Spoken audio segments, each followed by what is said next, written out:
네, 안녕하세요. 법률연구소 최준영입니다. 오늘은 여러분들이 요즘에 제일 많은 관심을 가질 주제, 미국과 관련된 이야기를 좀 해보려고 준비를 해봤습니다. 최근 들어 이제 트럼프 대통령 취임 이후에 여러 가지 이슈들이 많은데, 그것과 관련해서 저희 법무부인 율촌의 미국 관련 변호사님 두 분을 모셔서 오늘 이야기 나눠보도록 하겠습니다. 안녕하세요. 안녕하세요.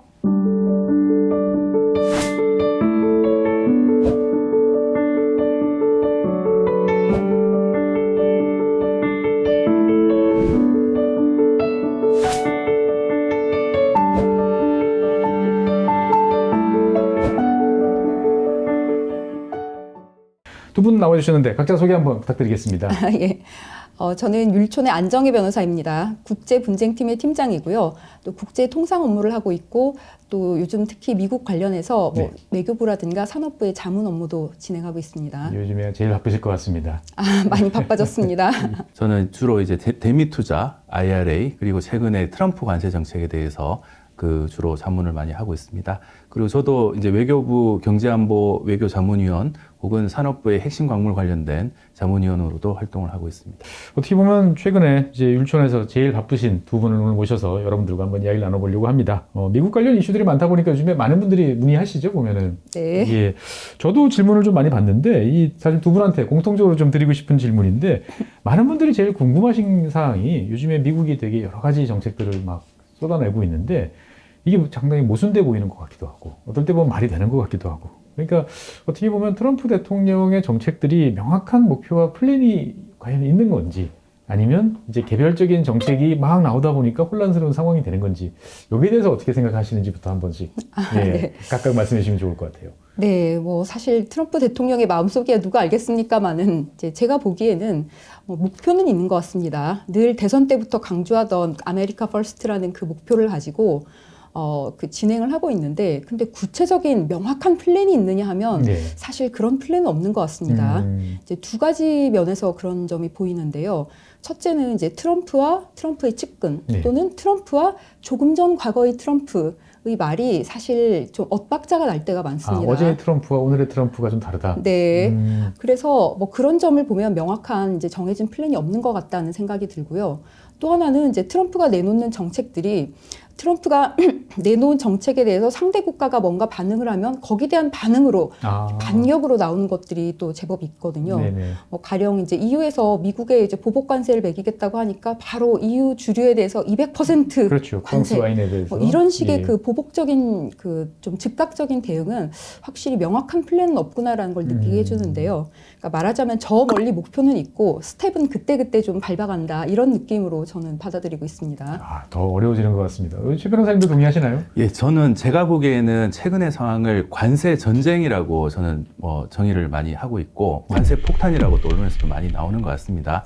근데 이제 보면은 이제 처음에는 심지어는 저희 미국 지금 행정부의 내각으로 계시는 하워드 러트닉 상무부 장관 같은 경우도 이게 이제 협상 카드로 관세를 이제 꺼내들었다, 이제 이렇게 바라보는 시각이 많았는데요.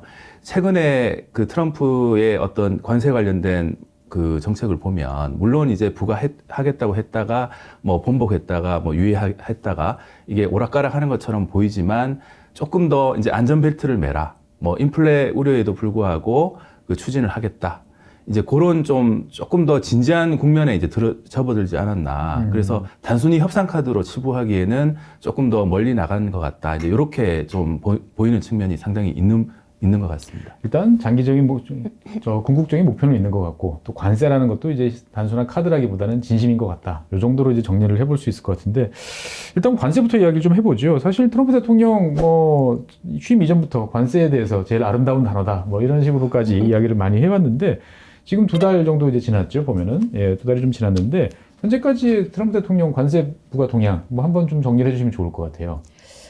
네, 트럼프는 처음에 이제 미국의 가장 큰 주요 교역국인 캐나다와 멕시코에 대해서 25% 관세를 부과하겠다라는 것으로 포문을 열었고요. 그 이후로 이제 중국은 물론 말할 것도 없고, 이제 기존 관세 10%를 추가로 부과하겠다라고 했고, EU에 대해서도 이제 관세 부과를 이제 예고를 하고, 또 뭐 가령 일본도 굉장히 가까운 우방이지 않습니까? 네. 일본에 대해서도 뭐 가령 자동차에 대해서 뭐 혹은 기초 금속에 대해서 뭐 7.5%, 10% 이렇게 관세를 부과하겠다고 예고를 하는 등 굉장히 그 강경한 모습으로 네. 뭐 가끔씩 물리긴 하지만 아주 강경한 모습으로 그 어떻게 보면 무차별적으로 관세 폭탄을 좀 남발하고 있는 그런 모습을 보이고 있습니다. 근데 사실 이제 이게 파도라고 하면 네. 굉장히 이제 거센 파도인데 앞으로 저는 더 큰 쓰나미도 닥쳐오지 않을까 뭐 이런 생각이 들고요. 근데 여기 보면 이제 두 가지 경향을 저는 발견을 했는데요. 네. 하나는 이제 말씀드린 것처럼 아주 강경하다. 또 하나는 여기 항상 이제 꼬리표가 붙습니다. 어떤 가령 이제 캐나다나 멕시코 같은 경우에는 뭐 이것이 이제 마약 유통이라든가 불법 이민 관련해서 이제 어떤 그런 의제를 내걸면서 이제 하고 있고요. 그렇죠. 너희들이 잘못하니까 그 네, 대가로 지금 너희들이 그렇습니다. 관세를 무는 거다. 네네 그렇게 하고 있고 뭐 중국 같은 경우에도 뭐 기술 안보라든가 뭐 네. 펜타닐 유통 뭐 이런 점에 대해서 이제 문제를 제기하고 있고 뭐 일본 같은 경우는 뭐 기술 안보라든가 뭐 대미 흑자 뭐 이런 얘기를 하고 있고 항상 꼬리표가 붙거든요. 그래서 저는 이제 여기 또 두 가지 이유가 있다고 생각하는데요. 하나는 지금 최 변호사님도 말씀하신 것처럼 사실 이제 레버리지로 쓰기 위한 목적이 이제 존재한다라는 것이고요. 또 한 가지 이유 궁금하시죠? 그렇죠. 이게 뭘까? 네.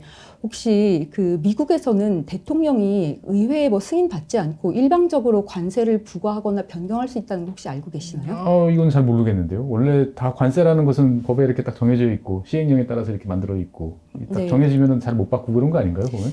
원래는 그렇습니다. 근데 미국에는 그 1962년 무역확장법이라는 법이 있는데요. 네. 그 법의 232조에 의하면 이제 간단히 말씀드리면 이제 대통령은 국가 안보와 관련된 수입품에 대해서 관세를 부과할 수 있습니다. 그래서 사실은 이런 꼬리표가 또 필요하기도 합니다. 명분이 있어야 뭘 할 수 있다. 네, 그래서 다 국가 안보와 뭐 마약 유통, 국가 안보와 뭐 기술 안보, 국가 안보와 뭐 대미 흑자, 이건 경제적 안보다. 뭐 이런 식으로 해서 항상 그 꼬리표를 붙여서 행정 명령으로 즉각적으로 처리를 하고 있습니다. 사실 그게 많이 궁금했어요. 그러니까 이제 관세부가 막 25% 했다가 또 갑자기 50% 됐다가 뭐 이렇게 이야기가 나오는데 이게 이제 그러면은 일단은 행정명령으로 지금 이제 막 간다라고 이제 말씀을 네. 하면 그 다음에 부과한 만큼 취소 뭐 아니면 이제 좀 낮춰줄게 뭐 이거 같은 네. 경우도 이제 행정명령으로 바로 마음대로 될 수 있는 건가요? 네, 그런 부분 또 뭐 변경도 일단 마음대로 할 수 있기 때문에 네. 네, 그런 부분도 가능합니다. 그래서 사실은 굉장히 좀 미국 내에서도 비판하는 의견이 많고 아주 예전부터도 이제 국회의 승인을 받아야만 그 관세를 부과할 수 있게끔 이제 변경하고자 하는 그런 법률안 또 여러 번 발의가 되었거든요. 네네. 근데 이제 번번이 통과가 되지 못하고 이제 현재까지 이렇게 이루고 있습니다. 그러니까 이제 어떻게 보면 현재 관세는 상당히 이제 급박하고 뭐 안보적인 그런 상황에서 문제가 될 때 쓰라고 네. 만들어 놓은 이제 카드를 네. 동시에 이제 지금 쓰고 있다 이렇게 볼 수 네, 있겠군요. 네. 보면 사실 우리나라 입장에서 봤을 때는 지금 이제 아직까지 우리나라 차례는 이제 본격적으로 다가온 것 같지 않아가지고 사실 더 좀 겁이 많이 나는 것 같아요. 앞에서부터 매맞는 친구들이 있으면 나도 이제 조만간 순서일 것 같은데라고 생각이 드는데 다른 한편으로 보면 얼마 전에 트럼프 대통령이 뭐 한국도 관세가 상당히 높다 우리보다 뭐 이런 네. 이야기를 했는데 많은 분들이 궁금해하시는 게 우리는 FTA 통해 가지고 대부분 다 이제 무관세로 하기로 했던 거 아니냐. 네. 그래서 관세와 관련해서 미국과 우리가 더 이제 이야기할 게 더 뭐 있지? 라는 이제 궁금증이 있는데 이 미국 측이 새롭게 들고 나오는 논리 이런 것들이 무엇이 있고 그다음에 앞으로 어떻게 될지 궁금해하시는 것 같은데. 네. 사실 뭐 미국이 캐나다나 멕시코에 관세를 부과한 것도 거기 FTA가 없지 않았거든요. 그렇죠. 구 나프타 현 USMCA가 있음에도 불구하고 FTA 따위 나는 모르겠다라고 하면서 관세를 부과를 한 겁니다. 그렇죠. 그리고 지금 이제 아시다시피 4월 2일자로 상호 관세를 부과하겠다라고 하면서 지금 예고를 하고 있지 않습니까? 그 이제 상호 관세라는 것은 상대방 국가가 뭐 어느 정도 관세를 매기면 이제 동일한 관세를 부과하겠다라는 이제 상호 같은 관세를 그렇죠. 부과한다는 컨셉인데요. 나만 손해 볼 수 없어. 네. 그래서 이제 트럼프가 뭐 이제 상대방 국가의 관세율 그리고 이제 그 밖에 여러 가지 관세 외적 요소를 고려해서 이제 상호 관세를 4월 2일부터 이제 실시하겠다라고 이제 예고를 한 상황이고요. 그리고 상호 관세를 일단 실시하고 그리고 나서 세계 각국과 이제 양자 협약을 통해서 이제 협상을 하겠다, 양자 협상을 하겠다라고 지금 얘기를 하고 있습니다. 근데 이제 사실 관세라는 게 굉장히 품목도 많고 복잡하니까 전 세계 모든 나라에 동시에 이걸 하기는 좀 힘들고 그러니까요. 지금 예상하기로는 좀 대미 흑자가 큰 나라들, 그래서 뭐 나라. 캐나다, EU, 뭐 일본, 또 그리고 한국도 거기 꼽히고 있습니다. 뭐 대만, 인도, 베트남 뭐 이런 나라도 들어가고요. 네. 그래서 우리나라에 대해서도 상호 관세가 들어가고 또 FTA를 다시 협상을 하자 이렇게 나올 확률이 높아 보입니다. 그래서 FTA 예전부터 미국이 좀 개정하고 싶어 했던 것들이 있거든요. 그래서 뭐 온라인 플랫폼 기업에 대한 규제라든가 뭐 아니면 소고기 수입할 때 원령 제한이라든가 저희 지금 30개월 네, 이하죠? 30개월이요. 네. 그다음 뭐 수입 그 약값이 이제 보험이 걸리면 그 약값이 또 마음대로 정할 수 없게 되어 있지 않습니까? 그렇죠. 수가가 있으니까 뭐 그런 것이라든가 혹은 뭐 한국의 부가가치세 시스템이라든가 뭐 이런 것들에 대한 문제를 제기할 것으로 예상이 됩니다.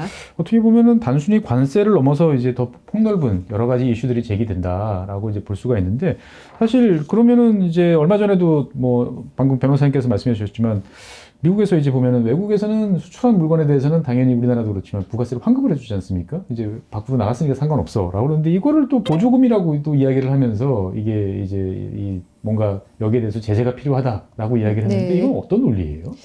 그러니까 뭐 트럼프는 뭐 이 부가가치세는 뭐 관세보다 더 나쁘다, 뭐 네. 보조금이나 마찬가지다, 뭐 그렇죠. 이런 얘기를 하면서 이제 굉장히 공격을 하는데요. 사실 이 부가가치세라는 거는 그 유엔 가입국 기준으로 보면 그 190 몇 개국 중에 한 175개국이 가지고 있는 제도거든요. 그러니까요.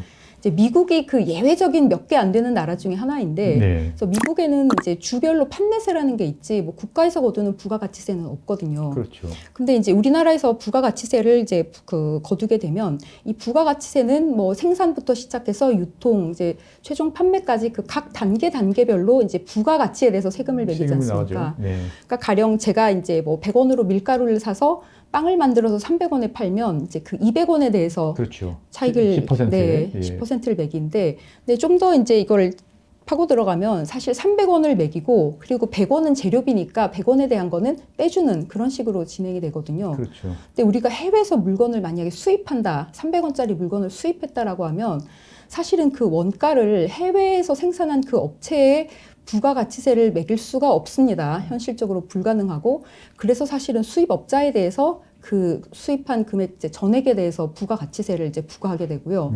그렇게 되니까 이제 미국 같이 부가가치세가 없는 나라 입장에서는 이것은 뭐 관세와 마찬가지 아니냐. 추가적으로 우리가 돈 더 내는 거 아니냐? 네, 그렇습니다. 그렇게 해서 이제 굉장히 공격을 하고 있고요. 예. 뭐 아마도 우리나라에 대해서도 굉장히 그 문제에 대해서 또 많은 뭐 공격 또는 요구를 할 걸로 그렇게 예상이 됩니다. 이거는 상당히 어떻게 보면은 그 나라의 독특한 이제 세금 시스템과 관련된 이야기인데 네. 이거를 또 보조금이라고 치면 우리 세금을 바꿔야 되나 뭐 이런 생각도 드는데. 근데 부가가치세가 세수에서 차지하는 비율이 높아서 아마 예.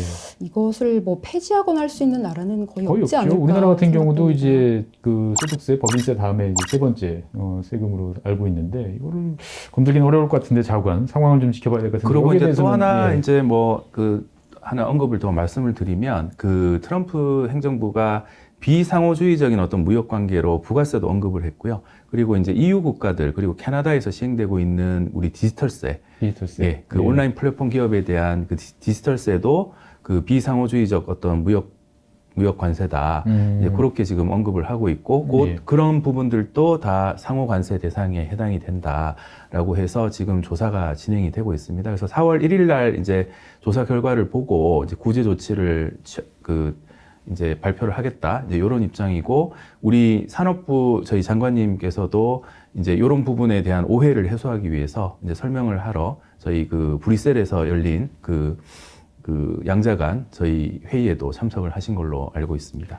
어떻든 전선이 이제 단순히 관세, 뭐 세율 이거보다 훨씬 넓어지고 있다. 지금 이렇게 봐야겠군요. 네. 보면은. 사실 영국 같은 경우는 그 지금 말씀하신 디지털세를 연간 한 7억 파운드 정도 거두고 있었는데요. 오.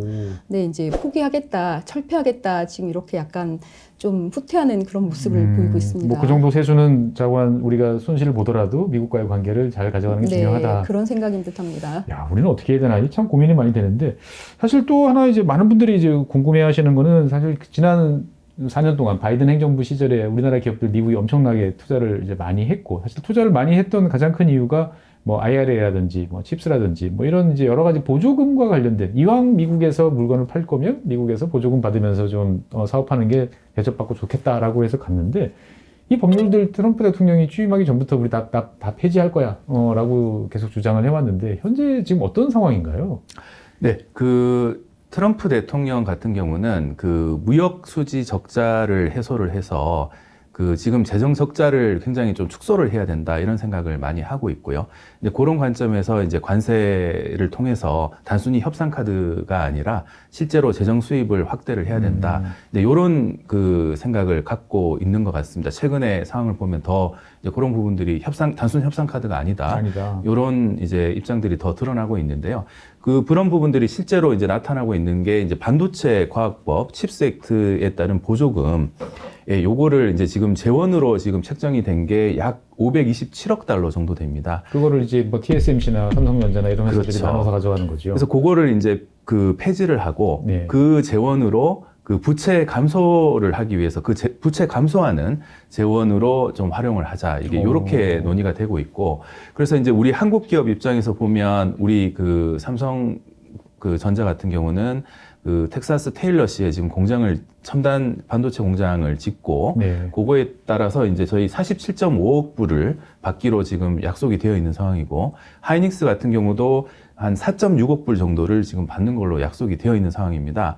그리고 심지어 이 반도체 과학법에 따른 보조금은 사실은 그 초당적으로 합의가 돼서 그러니까요. 네, 이루어진 입법인데요. 요거를 이제 그 트럼프 대통령이 이제 일방적으로 폐지를 하시겠다고는 하셨는데 다만 다행스러운 것은 이 반도체 과학법 폐지를 위해서는 그 입법 사항입니다. 그래서 의회에서의 그 상하원에서 네. 그 통과가 돼야 되는데 폐지 법안이 이제 그 합의가 돼야 되는데 다행히 의회 지도자들은 아직까지 이 부분에 대해서는 조금 트럼프 대통령과 다른 입장을 가지고 있습니다.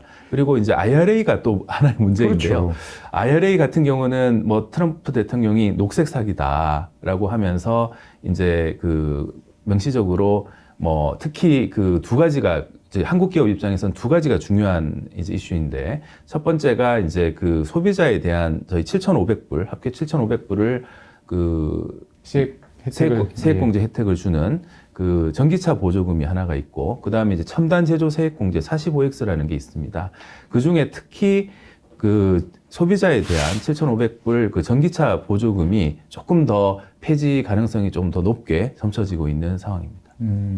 어떻든 간에 지난 4년 동안 이제 미국이라는 나라의 여러 가지 제도, 법률 이런 걸 잘 검토해서 이거는 우리한테 이득이 될 거야 라고 해서 많은 기업들이 이제 투자를 했단 말이죠. 결국은 미국이라는 나라의 어떤 안정성, 제도적인 지속성 이런 것들을 믿었는데 이게 이런 식으로 이제 막 바뀐다라고 생각하면 상당히 좀 이제 기업들 입장에서 봤을 때는 골치가 아플 것 같고 또 반면에 뭐 대만의 TSMC 같은 경우는 얼마 전에 1,000억 달러 이렇게 발표를 하면서 또 백악관에 불려가서 또 칭찬도 받고 막 했는데 그러면 이제 이런 식으로 제도가 막 바뀌는 미국이라는 나라가 되면 기업 입장에서 봤을 때는 미국 시장에 어떤 식으로 이제 접근을 해야 될까 고민이 많으실 것 같아요. 변호사님께 보시기에는 어떤 조언을 해드릴 것 같습니까? 이거는 이제 결국은 그 관세 부과의 문제하고 보조금 문제를 좀 나눠서 봐야 되는데요. 네. 이제 관세 문제 같은 경우는 이제 그 생산 시설, 제조 시설을 이제 그 내재화해라. 이제 미국 국내에서 생산하도록 만드는 공급망을 이제 미국 내에서 이제 그래서 그 마가라고 하죠. 그 제조업 강화, 그 Make US America Great Again 마가 정책의 일환으로 이제 추진이 되는 부분이고요. 그 다음에 이제 이 부분은 사실은 그 기업 입장에서는 그 굉장히 어려운 문제입니다. 왜냐하면은 그 미국 내에서 노무 관리라든지 이 레이버 코스트가 굉장히 비싼다지 않습니까? 크기 때문에 그리고 최근에 그 인플레 때문에 굉장히 그 생산 제조 원가가 굉장히 많이 듭니다. 이제 그런 부분들을 감수하고 미국 내에서 그 관세 때문에 이거를 이제 미국 내에서 이제 제조 공장을 만들어서 해야 되느냐. 특히 이제 일반 제조 공장 뭐 단순한 어떤 제조 물품뿐만 아니라 예를 들어 의약품 같은 경우는 또 인허가 문제도 있기 때문에 미국 내 생산 시설, 제조 시설을 건립하는 것 자체가 굉장히 시간도 많이 들고 굉장히 의사결정이 느린 부분도 있습니다. 그래서 이런 부분들이 좀 복합적으로 작용해서 여러 가지 우리 기업들 입장에서는 많은 고민을 하게 만드는 부분이 하나가 있고요. 그다음에 두 번째 이제 보조금인데 이제 보조금도 마찬가지입니다. 아까 말씀드렸던 이 제조 원가 인플레 문제하고도 연관이 돼 있는데 과연 이 제조 그 보조금을 그 받아서 이 충당을 해서 과연 이 그 비싼 미국에서 만들어서 네네 이게 과연 계속 그 이익 창출을 할 수 있을 것이냐. 오히려 이 보조금 혜택을 받지 않더라도 해외에서 제조하는 것이 오히려 제조 원가 측면에서는 코스트 측면에서는 더 나은 선택이 아니냐. 이런 재무 관리적인 어떤 부분에서의 고려도 필요하기 때문에 굉장히 어려운 이슈인 것 같습니다. 어쨌든 트럼프 대통령은 보조금 필요 없어. 그거 왜 줘? 그냥 관세 매기면 관세 내기 싫으면 들어가서 만들겠지라고 이제 생각을 하는 것 같은데 사실 이렇게 생각해 보면 그동안에 뭐 미국을 비롯한 많은 나라들이 외국에서 투자를 받아서 자기네 뭔가 생산 설비도 늘리고 고용도 창출하기 위한 즉 해외 투자 유치를 위한 많은 제도들이 있었단 말이죠. 그러면 미국 입장에서 봤을 때는 이제 해외 기업을 유치하기 위한 여러 가지 어드밴테이지나 뭐 혜택을 주기 위한 제도들은 이제 다 폐지되거나 없어지거나 약화된다 이렇게 봐야 될까요? 네, 그 부분이 이제 그 우리 기업 입장에서는 큰 이제 어려움인데요. 사실 저희 한국 그 배터리 기업이나 반도체 기업들이 이제 대미 투자를 결정하게 된 큰 원인 중에 하나가 사실은 뭐 제조 원가가 낮은 중국보다 미국의 이제 그 노무 비용이나 이런 것들이 제조 원가가 굉장히 많이 드는데 그러니까요. 이 보조금으로 이거를 좀 어떻게 그 결손 부분을 상세를 좀 시켜서 상세를 하는 걸 생각을 하고 그걸 이제 신뢰를 하고 사실은 투자를 한 것입니다. 이런 부분들이 이제 그 보조금이 폐지가 된다 그러면 사실은 미국 내에서 제조를 할 유인이 상당히 없어지는 거고 예를 들어서 저희 뭐 일반 그 중형 규모의 어떤 그 배터리 제조 공장 뭐 하나를 이제 짓는데 보통 한 3, 4조 정도 든다고 합니다. 근데 그 3, 4조의 어떤 제조 원가뿐만 아니라 그 운영하는 데 드는 여러 가지 비용도 사실은 보조금으로 충당을 하는 부분이 많은데 그게 이제 중앙정부의 그 IRA 보조금이 그 나오지 않는다 그러면 그 당장의 운영에도 큰 타격이 빚어지고 뿐만 아니라 이제 신규 투자도 더 못 이루어지는 부분이 있고 이런 부분들이 이제 지역 일자리라든지 미국의 그 지역 일자리라든지 그리고 조금 더 크게 보면은 그 공급망 관리 중국에 대한 어떤 그 첨단 배터리 그 부품의 의존도를 그 좀 탈피하겠다고 하는 그런 이제 미국의 어떤 산업 정책하고도 관련된 부분이 있고요. 그리고 또 더 넓게 보면 국가 안보하고도 또 연관이 되는 문제입니다. 그래서 경제 안보라고 이제 저희가 요즘에 얘기를 많이 하는데 경제 안보적 관점에서도 이제 한미 양국에 큰 영향을 미치는 이슈이기 때문에 이거는 뭐 단순히 어떤 기업의 어떤 뭐 운영 측면뿐만 아니라 경제 안보 측면에서 이제 고려될 사항이고 그래서 이제 한미 양국 정부도 조금 더 이 부분에 대해서 경제 안보적 관점에서 조금 더 활발히 논의를 하려고 하는 그런 움직임이 보이고 있습니다. 그 여러 가지로 좀 맞춰봐야 될 것이 많다 정도로 이제 정리를 할 수 있을 것 같은데 또 일각에서는 그런 이야기가 있어요. 뭐 그만큼 이제 보조금은 안 주지만 최근 들어서 이제 뭐 감세 기업 그와 관련돼 있는 여러 가지 세금을 깎아주겠다라는 것들이 이제 많이 정책들이 나오는데 이렇게 되면은 뭐 상당 부분 또 그게 도움이 되기 때문에 직접적인 보조금 혜택만큼 도움이 되는 거 아니냐라는 이야기도 나오는데 여기에 대해서는 어떻게 생각을 하시는지? 예, 그 부분도 조금 최근에 많이 논의되고 있는 쟁점인데요. 이게 감세가 되면 이제 어떤 문제가 또 생기냐면 최근에 그 OECD에서 도입한 그 글로벌 최저한세라는 이슈가 있습니다. 15%였나요? 예, 실효세율이 이제 15% 밑으로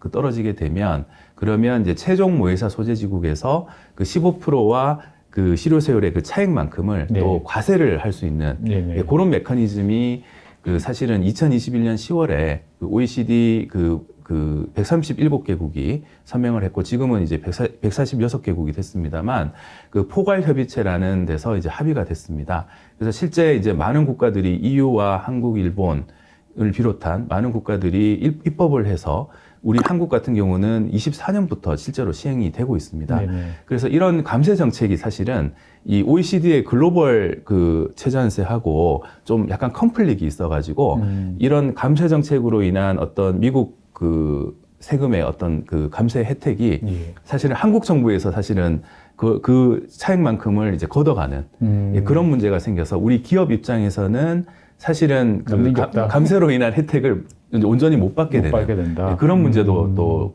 파생적으로 발생해서 그게 기업 입장에서는 어떤 그 미국 투자의 어떤 재원 운영 비용이라든지 그 투자 재원이 굉장히 줄어드는 그런 문제가 또 발생을 하고 있습니다. 그래서 단순히 어떤 미국의 감세 정책 하나로 볼 것은 아니고 그 OECD의 어떤 필라2라고 하는 글로벌 최저한세하고도 맞물려서 굉장히 그 어려운 문제가 발생하고 있다라고 말씀드릴 수 있습니다. 그러니까 결국은 이제 그동안에 뭐 많은 오랜 동안 논의를 거쳐서 국제사회가 합의한 사항들을 지금 단기간에 다 이제 안 해. 바꾸겠어라고 이야기를 하다 보니까 이제 점점 더 어려워지는 것 같은데 그런 측면에서 아까 말씀해 주셨던 이제 디지털세와 관련된 이야기들도 계속 나오는 것 같은데 사실 뭐 어떻게 보면은 디지털 서비스에 대해서 미국 입장은 단호한 거죠. 보면 뭐 기업의 활동들을 방해하거나 세금을 물리면 거기에 대해서 그대로 보복하겠다 이렇게 나가는 건가요? 네, 맞습니다. 그 부분이 이제 트럼프 대통령이 뭐 행정명령을 굉장히 많이 서명을 했지만 네.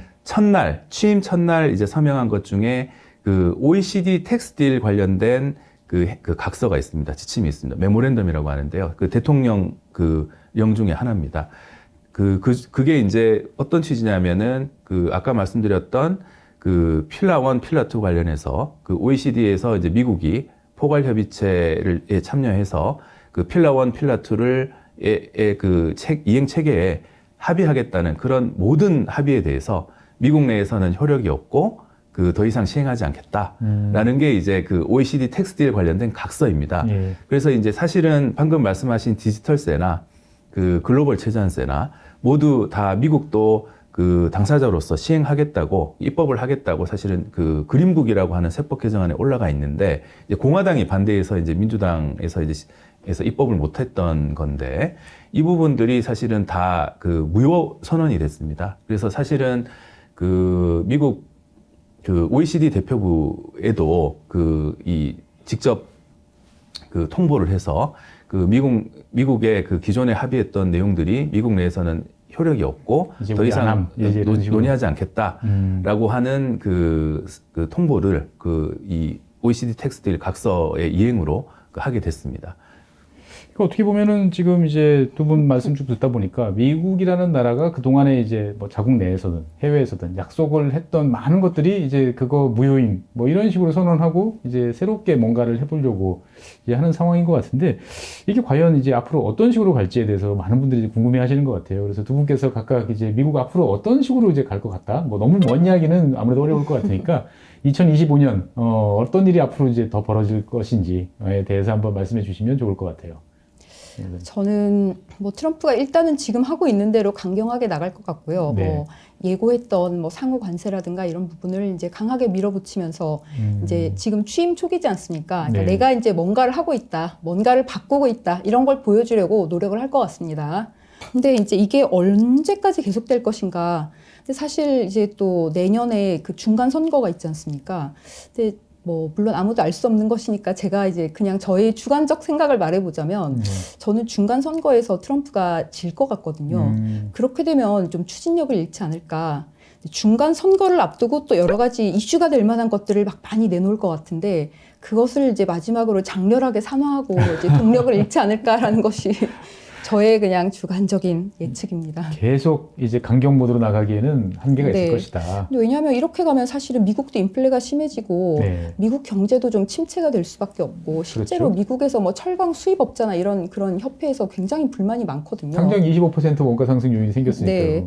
그래서 이제 이렇게 경제가 이제 결국은 악화되면 미국 국민들도 이제 피로도가 올라갈 것이고 그러면 결국은 중간 선거에서 이기기는 힘들 것이다. 그러면 이렇게 예측을 해봅니다. 뭔가 좀 이렇게 부드러워지지 않을까 이렇게 보시는 네. 거죠. 여기에 대해서 우리 지 변호사님 어떻게 생각하시나요? 예, 트럼프가 굉장히 시장 친화적인 성향을 갖고 있다고 알려져 있는데 최근의 행보를 보면 그 인플레는 뭐 트럼프 관세를 그 관철하기 위해서 좀 불가피하다. 이런 또 시각도 나타내고 있습니다. 그게 이제 어느 정도 그 계속 진행이 될지 이제 그게 관건인 것 같고요. 그 인플레가 과시화가 되면 그 안 변호사님 말씀하신 것처럼 더 오래 버티기는 힘들지 않을까. 이제 그런 관점에서 저희도 바라보고 있습니다. 사실은 조금 더 그 협상 카드나 전략에 가깝다라는 좀 시각을 갖고 있었는데 최근에는 조금 더 트럼프가 정말 이 트럼프 관세를 통해서 재정 수입을 확대시켜 가지고 이제 재정 적자를 축소하고 무역 적자 문제도 해소를 하려는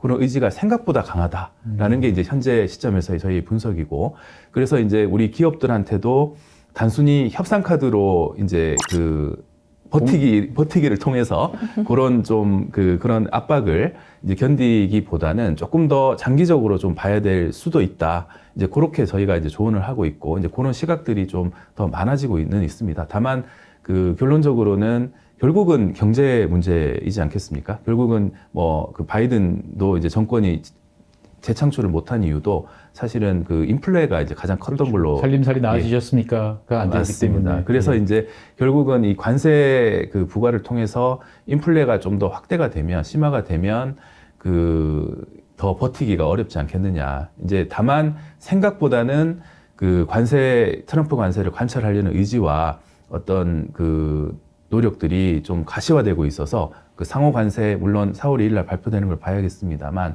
이제 대비는 철저하게 할 필요가 있다. 네. 그렇게 말씀드리겠습니다. 어쨌건 2025년은 계속 강경 모드로 갈 가능성이 높고 이제 파도에 이어서 쓰나미까지 이제 올려올 가능성이 있으니까 잘 대비를 하는 게 필요하다라는 말씀이신 것 같습니다.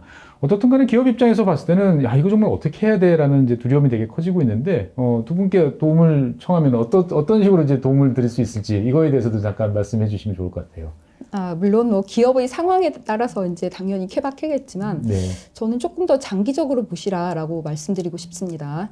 왜냐하면 이제 저는 사실은 이게 과연 오래 갈 수 있을 것인가 좀 의문을 가지고 있고요. 네. 트럼프 1기 정부 때도 비슷한 길을 걸어갔거든요.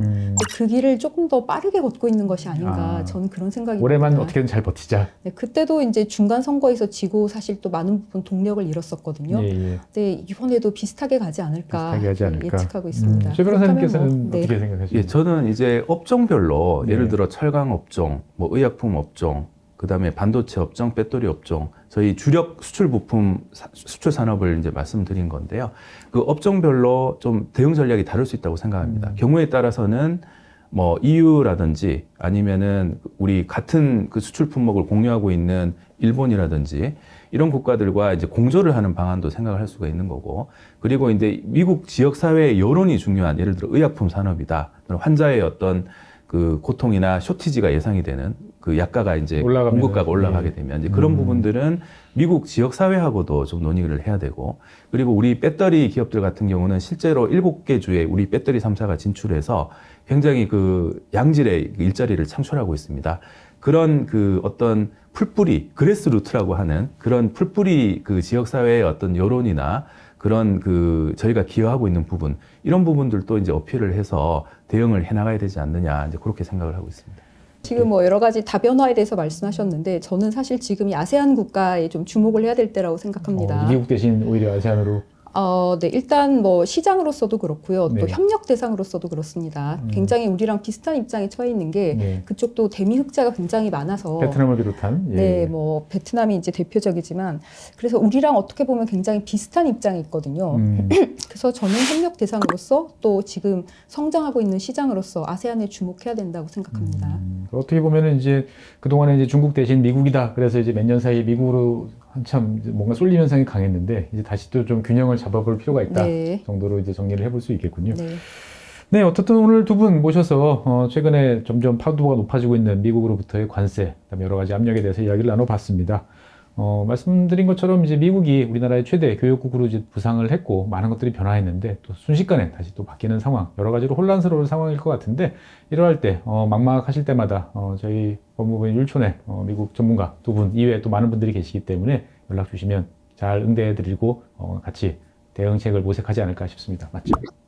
네, 그렇습니다. 네. 오늘 법률연구소 미국 편은 여기서 마무리 짓도록 하겠습니다. 다음 시간에는 새로운 주제로 여러분들 찾아뵙겠습니다. 지금까지 시청해주신 여러분 감사드리고요. 나와주신 두 분 고맙습니다. 감사합니다. 아.